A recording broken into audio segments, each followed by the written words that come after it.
Hatimu terukir namaku, di matamu terlukis wajahku, bukan karena kuat gagahku, namun hanya karena kemurahan-Mu. Meski terkadang aku terjatuh, tak pernah lelah Kau hampiriku, memelukku dengan cinta-Mu.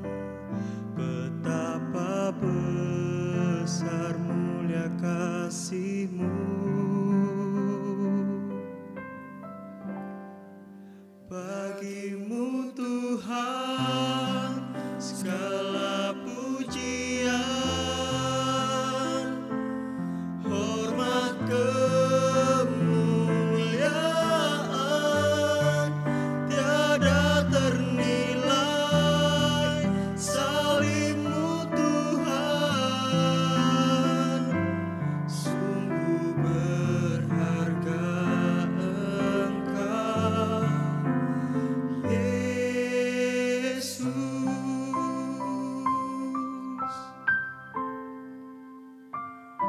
Meski terkadang aku terjatuh, tak pernah lelah Kau hampiriku, memelukku dengan cinta-Mu.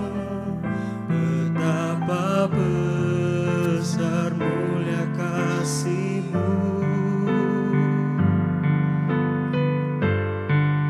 Bagi-Mu Tuhan segala pujian, hormat kemuliaan tiada ternilai. Salib-Mu Tuhan, sungguh berharga Engkau Yesus.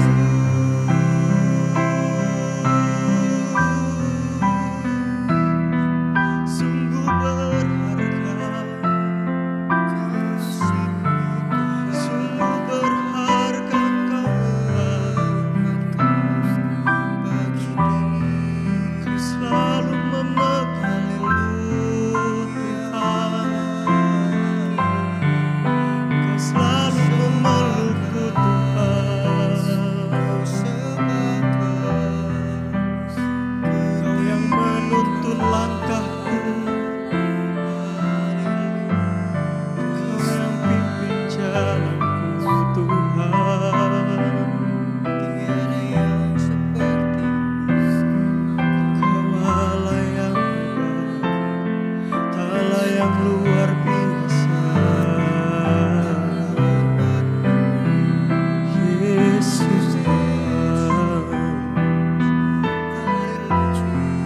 Kau sungguh berharga dan mulia Tuhan.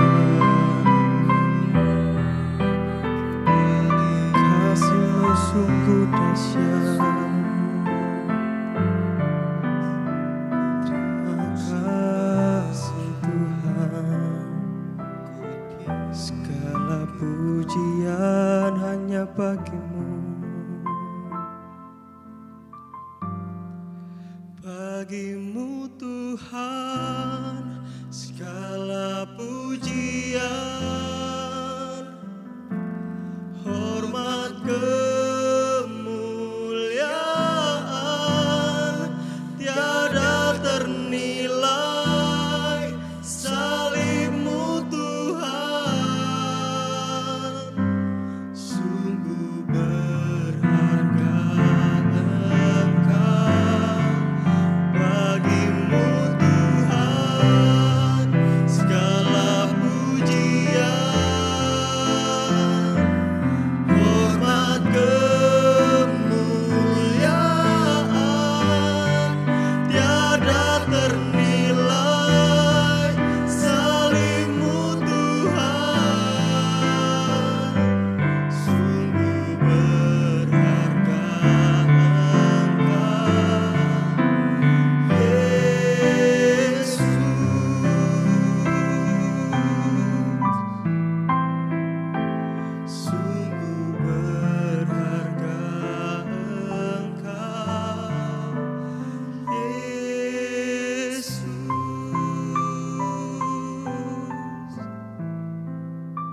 Father which art in heaven, hallowed be thy name. Thy kingdom come, thy will be done in earth as it is in heaven. Give us this day our daily bread, and forgive us our debts, as we forgive our debtors. And lead us not into temptation, but deliver us from evil. For thine is the kingdom, and the power, and the glory, forever. Amen.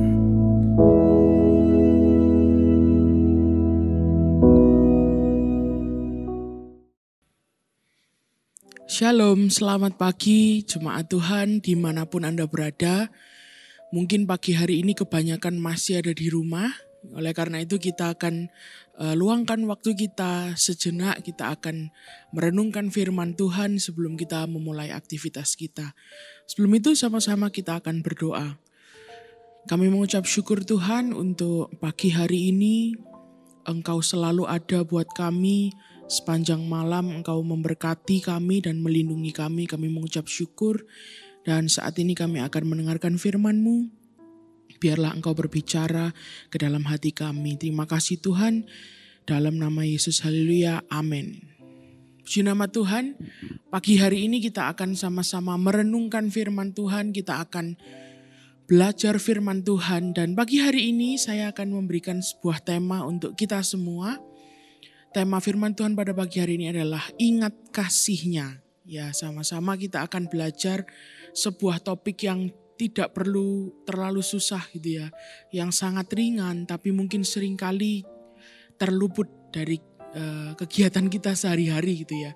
Kita mengingat banyak hal tapi seringkali kita lupa tentang kasih Tuhan. Nah, saya akan buka dengan sebuah cerita. Cerita ini karena yang bercerita adalah saya, tentunya cerita yang akan saya sampaikan adalah cerita saya sendiri ya. Karena kalau cerita orang lain nanti malah salah gitu. Saya akan berbagi dengan saudara pada pagi hari ini. Kisah ini terjadi beberapa tahun yang lalu saat saya harus menempuh pendidikan gitu ya.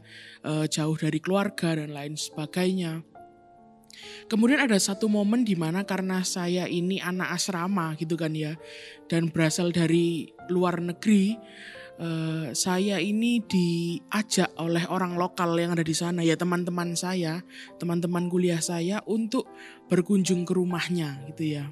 Nah, entah bagaimana sebenarnya banyak yang ikut ya karena kita diundang gitu. Banyak yang ikut, teman-teman saya yang seusia saya itu banyak yang ikut.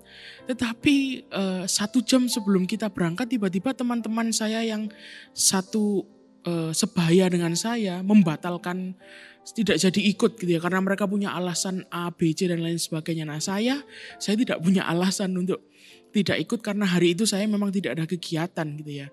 Jadinya saya tetap berangkat dan saya jadi anak yang paling muda gitu ya. Teman-teman saya sudah usia 40 ke atas. Saya waktu itu masih usia 20-an ya, awal 20-an. Kemudian tidak bisa menolak, saya harus ikut gitu ya. Kemudian kami diajak ke rumahnya. Teman saya ini adalah seorang dokter ya. Dan kalau saudara tahu profesi seorang dokter di negara di mana saya bersekolah itu sangat dihargai dan dia luar biasa diberkati Tuhan sehingga kita bersukacita ada di tempat itu. Sampailah di penghujung acara gitu ya. Mereka punya satu agenda di mana kita duduk di ruang tamu ya, karena ruang tamunya dia besar sekali. Kita ada sekitar 15 orang ya, 15 sampai 20 orang. Kita sama-sama duduk membentuk lingkaran seperti itu. Kemudian tuan rumah ya, teman saya, dia mulai kita ngapain ya? Oh, kayaknya enak kalau kita sharing. Karena kita tadi sudah bersukacita, kita sudah memuji Tuhan gitu ya. Coba kita sharing satu persatu. Nah, saya duduknya di agak jauh dari dia sehingga dia bilang seperti ini, kita akan sharing satu persatu, semuanya dapat bagian. Dimulai dari teman saya yang paling dekat dengan dia, karena usianya sudah 40-an ke atas, ada yang sudah 60 bahkan ya. Mereka mulai bercerita tentang banyak hal, kesaksian dalam kehidupan mereka. Dan saya dengarkan kesaksian mereka itu luar biasa ya. Tuhan menolong mereka, kejadian yang mereka alami, bahkan berkat Tuhan yang mereka dapatkan dan lain sebagainya itu luar biasa. Sehingga saya yang saat itu paling muda ya, benar-benar tidak ada yang sebaya dengan saya, cuman saya yang berkepala dua usianya gitu kan ya. Saya jadi agak minder dan waduh, saya kesaksian apa ini, gilirannya terus berjalan gitu kan ya. Nanti waktu giliran sampai di saya masih nggak tahu ini saya mau kesaksian apa. Kok sepertinya kehidupan mereka ini luar biasa bersama dengan Tuhan. Jadi mereka mengalami ini dan itu dan lain sebagainya. Kesaksian yang sangat memberkati saya juga. Dan giliran semakin maju mendekati saya nggak tahu. Saya benar-benar, saya nggak tahu saya mau kesaksian apa. Kayaknya kesaksian saya, masa saya saksi kemarin saya pilek, terus Tuhan sembuhkan saya. Agak kurang lucu kalau di dalam forum seperti ini gitu kan ya. Karena mungkin saya masih muda, pengalaman saya belum banyak waktu itu. Saya nggak tahu saya harus bersaksi apa gitu ya. Kayaknya cerita saya nggak ada yang menarik gitu. Tidak ada yang, ada yang bersaksi dia lahir dari keluarga yang bukan anak Tuhan dan lain sebagainya. Saya dari lahir sudah anak Tuhan, saya nggak punya kesaksian yang hebat gitu. Dan sejujurnya memang waktu giliran itu terus berjalan, saya tidak tahu saya harus bersaksi apa. Karena saya tidak bisa mengingat satu momen hebat dalam hidup saya yang pernah saya alami gitu. Kemudian terus itu berjalan gilirannya mendekati saya cuman Tuhan saya nggak tahu saya mau ngomong apa Tuhan. Apa saya bilang saya pas saja ya, silahkan ke selanjutnya gitu ya. Tiba-tiba waktu hampir giliran saya, seperti Tuhan ini mengingatkan saya mengenai apa yang pernah saya alami dalam kehidupan saya. Dan kalau mungkin saudara tahu gitu ya, saudara mungkin sudah lama berjemaat di gereja Allah Baik, atau mungkin saudara ada yang baru, saudara tidak pernah tahu. Saya akan berikan sedikit cerita di kehidupan saya gitu ya. Suatu hari di tahun 2000, itu adalah tahun di mana sangat ngetren pemboman dan terorisme di Indonesia gitu kan ya. Karena mereka baru masuk dan lain sebagainya. Juga aparat kepolisian kita, ini kasus yang baru gitu kan ya. Mereka juga berusaha keras untuk menangani ini. Dan kalau saudara boleh lihat di berita, mungkin di media massa, di koran, salah satu yang terkena dampak dari adanya terorisme di Indonesia adalah gereja kita gitu kan ya. Di tempat ini kita ada yang menanam bahkan lebih dari satu alat peledak gitu kan ya. Nah itu saya lupa saudara ya. Saya mengalami kejadian itu. Saya ada di gereja ini karena saya tinggal di pastori belakang gitu kan ya. Dan alat peledak itu ada tidak jauh dari saya. Bahkan bisa dikatakan menempel dengan tempat di mana saya berada pada saat itu. Tapi saudara yang pernah dengar kesaksian ini, luar biasa Tuhan menolong kita. Bagaimana seharusnya alat peledak itu, bom itu bisa saja mencelakai kami sekeluarga. Tetapi luar biasanya Tuhan mengatur sedemikian rupa. Sampai para pengerja yang ada di gereja ini ya, pekerja yang biasanya kalau setelah saudara ibadah, kemudian saudara pulang, mereka yang membersihkan tempat ini dan lain sebagainya. Seharusnya mereka terkena dampak ya, menjadi korban. Ada Pak Satpam dan lain sebagainya. Tapi Tuhan luar biasa, Tuhan luputkan. Tidak ada satupun yang menjadi korban. Padahal seperti yang kita tahu bahwa dampaknya kalau terkena alat peledak itu luar biasa, nyawa bisa terenggut dan lain sebagainya. Dan luar biasa cerita ini mungkin sangat panjang, saya tidak bisa jelaskan, tapi luar biasa Tuhan menyelamatkan hidup saya dan keluarga saya. Pada momen seperti itu adalah kejadian yang sangat besar bagi saya pada saat itu. Nyawa saya bisa saja hilang gitu ya, tapi saya lupa. Saya ada momen dalam hidup saya bahwa saya lupa Tuhan pernah melakukan itu di dalam kehidupan saya.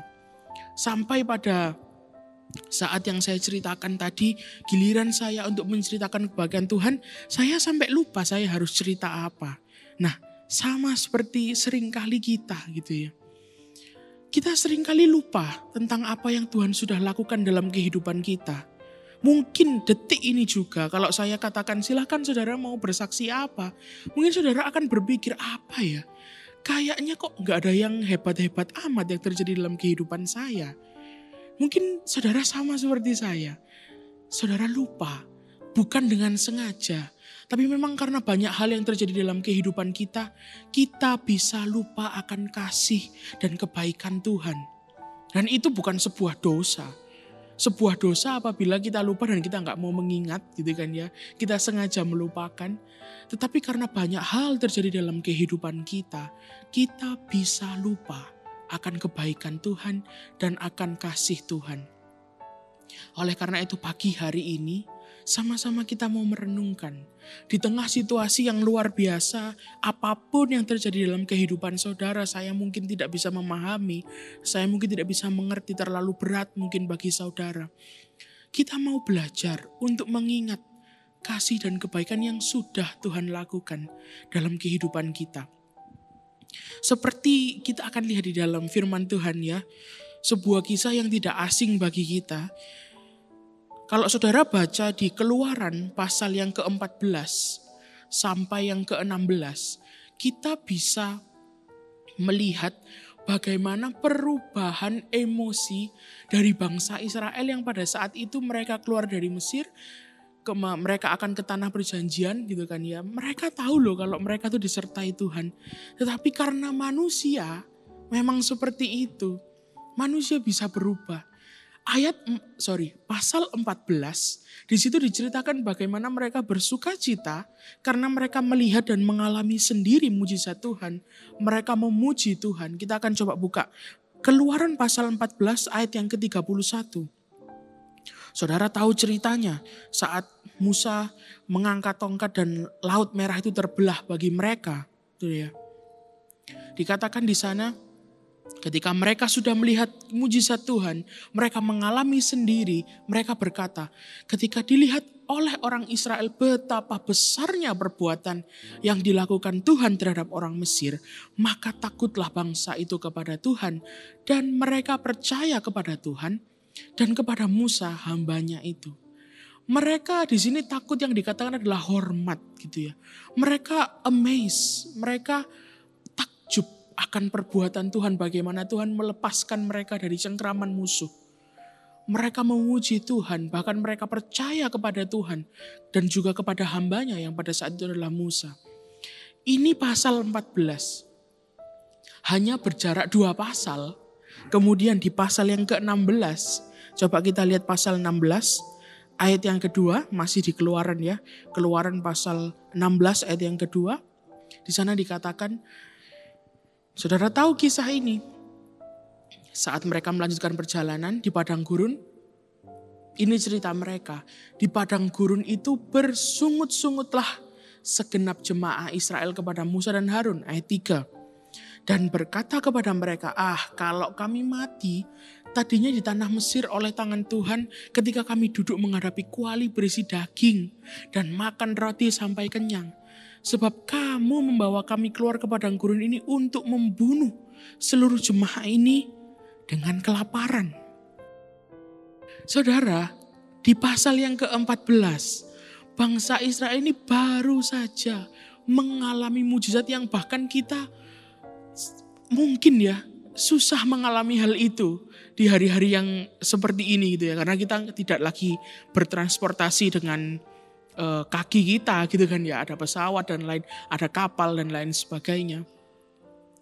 Mereka baru saja mengalami sebuah mujizat yang sangat luar biasa. Laut terbelah di hadapan mereka dan mereka bukan hanya melihat, mereka memijakkan kaki, berjalan, menyusuri lautan itu. Itu mujizat yang kalau mungkin kita mengalami, kita tidak akan pernah lupa. Dan kalau mungkin ya kita sudah pernah mengalami mujizat yang tipe seperti itu, kita bisa bilang bahwa saya gak peduli apapun yang terjadi dalam kehidupan saya tahu Tuhan saya itu penuh dengan mujizat. Mereka tahu dan mereka mengalami. Tetapi jaraknya cuma 2 pasal. Di pasal yang ke-16 mereka itu cuma kelaparan gitu ya. Saya bukan bilang cuma kelaparan, memang mereka di padang gurun, perjalanan mereka berat, saya tahu. Tetapi mereka harusnya ingat siapa Tuhan yang membuat mujizat dalam kehidupan mereka. Dan di pasal yang ke-16 mereka kembali bersungut-sungut.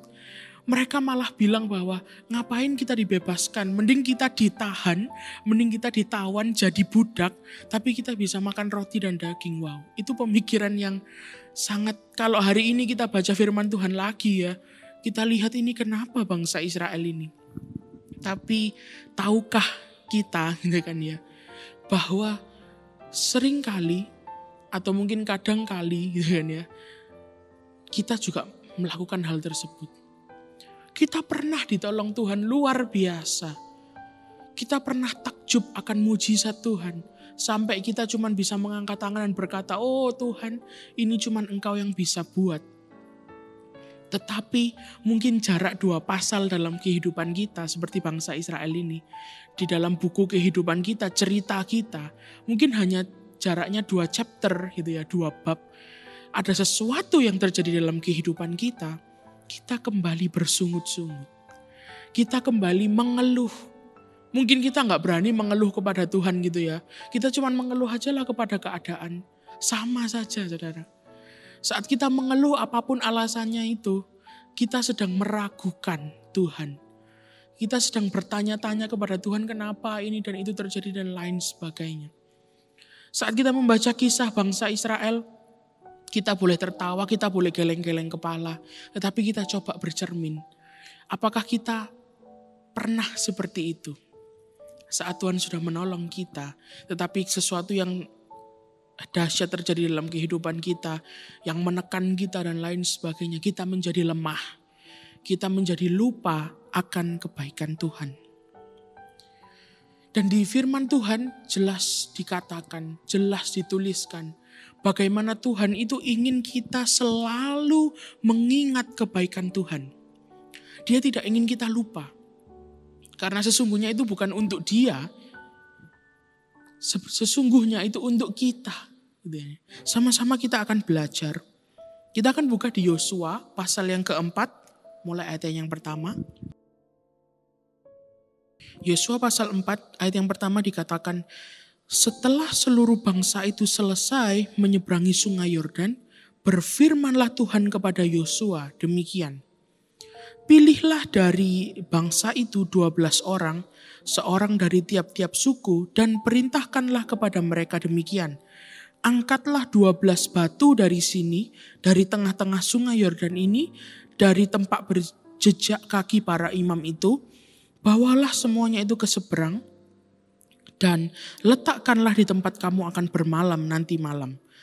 Lalu Yosua memanggil ke-12 orang yang ditetapkannya dari orang Israel itu, seorang dari tiap-tiap suku, dan Yosua berkata kepada mereka, menyeberanglah di depan tabut Tuhan Allahmu ke tengah-tengah sungai Yordan, dan angkatlah masing-masing sebuah batu ke atas bahumu menurut bilangan suku orang Israel, supaya ini menjadi tanda di tengah-tengah kamu. Jika anak-anakmu bertanya di kemudian hari, apakah artinya batu-batu ini bagi kamu? Maka haruslah kamu katakan kepada mereka bahwa air sungai Yordan terputus di depan tabut perjanjian Tuhan ketika tabut itu menyeberangi sungai Yordan. Air sungai Yordan itu terputus, sebab itu batu-batu ini akan menjadi tanda peringatan bagi orang Israel untuk selama-lamanya. Tuhan selalu menginginkan kita untuk mengingat mujizat yang pernah Dia lakukan. Dan bukan hanya saja mengingat, tetapi akan diturunkan kepada generasi di bawah kita. Seperti di kisah ini, Tuhan memerintahkan kepada 12 suku Israel, setiap suku ambillah 1 batu yang sesuai dengan karakter sukumu dan lain sebagainya gitu. Kenapa kok kita harus ambil batu? Mereka bertanya-tanya. Supaya setiap kali ada orang yang bertanya-tanya tentang batu ini, nanti anakmu atau cucumu atau anaknya cucumu dan seterusnya, mereka akan bertanya suatu hari, loh kek gitu kan ya, nenek, kakek, ini batu apa kok sampai disimpan di rumah ini dan lain sebagainya. Saat mereka bertanya, ceritakanlah perbuatan Tuhan. Saat itu Tuhan membuat mujizat, Tuhan membuat kami menyeberang sungai Yordan dan lain sebagainya. Ceritakanlah kebaikan Tuhan. Tuhan selalu ingin kita mengingat kebaikannya. Bahkan bukan untuk kita sendiri, tapi untuk orang di sekitar kita, untuk keturunan kita, dan lain sebagainya. Jangan pernah lupakan kasih Tuhan. Jangan pernah lupakan kebaikan Tuhan. Kenapa kok kita harus melakukan itu semua? Kenapa kita harus mengingat kasih Tuhan dan kebaikan Tuhan? Karena Tuhan tahu kehidupan kita ini nantinya pasti akan mengalami banyak hal. Dan saat kita mengalami hal tersebut yang menekan kita, yang membuat kita lupa tentang kebaikan Tuhan, cerita tentang mujizat Tuhan dalam kehidupan kita, cerita tentang kisah kasih Tuhan, itu yang akan menguatkan kita. Suatu hari nanti saat kita mengalami badai dalam kehidupan kita, dan kita ingat kasih Tuhan, mujizat yang pernah Tuhan lakukan dalam kehidupan kita, kita akan bisa tenang. Karena apa? Loh, Tuhan yang dulu pernah menyelamatkan aku tahu Dia pasti akan menyelamatkan aku lagi. Kalau kita tidak punya pegangan, kalau kita diombang-ambingkan oleh gelombang dan badai itu, selama-lamanya kita gak akan bisa keluar dari badai itu. Jangan pernah lupakan kasih dan kebaikan Tuhan. Dan kita akan sama-sama lihat Ratapan pasal yang ketiga, mulai ayat yang pertama sampai 19, kalau kita bisa lihat. Penulis ini menuliskan banyak hal yang terjadi dalam kehidupannya. Saudara bisa baca sendiri ya, sangat menyeramkan gitu ya. Apa yang dia tuliskan, dia bilang, Tuhan engkau melakukan ini kepadaku, engkau menekan aku dan lain sebagainya. Sampai di ayat 20 dia masih berkata, jiwaku selalu teringat akan hal itu dan tertekan dalam diriku. Semua yang sudah dia tuliskan dari ayat 1 sampai 19, hal-hal yang menekan dia bilang bahwa itu semua menekan jiwaku. Tetapi Nabi Yeremia ini yang mengalami banyak hal yang menyesakkan, bahkan di Ratapan ini judulnya, kitabnya aja Ratapan gitu ya. Isinya ya memang ratap-meratap gitu kan ya. Bahkan di kitab Ratapan, kita masih diingatkan untuk tetap bersyukur. Maksudnya seperti apa? Ayat 1 sampai 20, dia berkata betapa sengsaranya kehidupannya. Tetapi ayat 21, dia berkata seperti ini. Tetapi hal-hal inilah yang kuperhatikan, oleh sebab itu aku akan berharap. Tak berkesudahan kasih setia Tuhan, tak habis-habisnya rahmatnya, selalu baru tiap pagi, besar kesetiaanmu. Tuhan adalah bagianku, kata jiwaku, oleh sebab itu aku berharap kepadanya. Tuhan adalah baik bagi orang yang berharap kepadanya, bagi jiwa yang mencari Dia. Kita belajar dari pasal ini, manusia tidak akan pernah luput dari yang namanya komplain, dari yang namanya mengeluh. Karena memang banyak yang terjadi dalam kehidupan kita.